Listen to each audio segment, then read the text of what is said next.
ನಮಸ್ಕಾರ ಎಲ್ರಿಗೂ.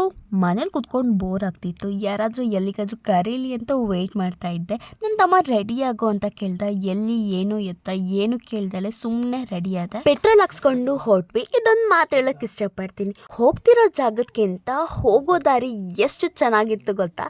ಯಾವಾಗಲೂ ಫೋಟೋ ಅಂತ ಕಾನ್ಸಂಟ್ರೇಟ್ ಮಾಡ್ತಾ ಇದ್ದೆ. ಬಟ್ ಇವಾಗ ನೇಚರ್ನ ಫೀಲ್ ಮಾಡ್ಕೊಂಡು ಹೋಗ್ತಾ ಇದ್ದೀನಿ. ಸಖತ್ತಾಗಿ ಅನಿಸ್ತಿತ್ತು. ನಾನು ತಮ್ಮ ಇಬ್ಬರೇ ಹೋಗ್ತಿಲ್ಲ, ನನ್ನ ತಮ್ಮನ ಅಕ್ಕಂದಿರೆಲ್ಲ ಬಂದಿದ್ರು. ಅಯ್ಯೋ ಯಾವ ಪ್ಲೇಸ್ ಅಂತ ಹೇಳೇ ಇಲ್ವಲ್ಲ, ಆದ್ರೆ ನೀವು ಪ್ಲೇಸ್ ನೋಡ್ತಿದ್ರೆ ಗೊತ್ತಾಗ್ತಿದೆ ಅಲ್ಲ.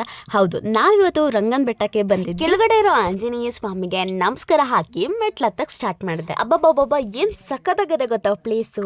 ದೊಡ್ಡ ದೊಡ್ಡ ಬಂಡೆಗಳು, ಚಿಕ್ಕ ಗಿಡಗಳು, ನೋಡಕ್ ಒಳ್ಳೆ ವ್ಯೂ ಪಾಯಿಂಟು, ಜಿಟಿ ಮಳೆ ಹನಿ ನೋಡಕ್ ಸಖತ್ತಾಗಿ. ಈ ಪ್ಲೇಸ್ ನ ಸ್ಪೆಷಾಲಿಟಿ ಏನಂತ ಹೇಳಿದ್ರೆ ಬಂಡೆ ಒಳಗಡೆ ರಂಗನಾಥ ಸ್ವಾಮಿ ಇದೆ. ವಾವ್, ಏನ್ ಸಖತ್ತಾಗಿದೆ. ಈ ಬಂಡೆ ಒಳಗಡೆ ಎಷ್ಟು ಚೆನ್ನಾಗಿ ಕಟ್ಟಿದ್ದಾರೆ ಚಿಕ್ಕ ಗುಡಿನ. ವಾವ್, ಸೂಪರ್ ಆಗಿ. ಹೊರಗಡೆ ಬಂದಾಗ ಕೋಲ್ಡ್ ವೆದರ್ ಇತ್ತು. ಪ್ರತಿ ಸಲ ಬಂದಾಗ್ಲೂ ನಾವು ಬಂಡೆನ ಹತ್ತಿದ್ವಿ.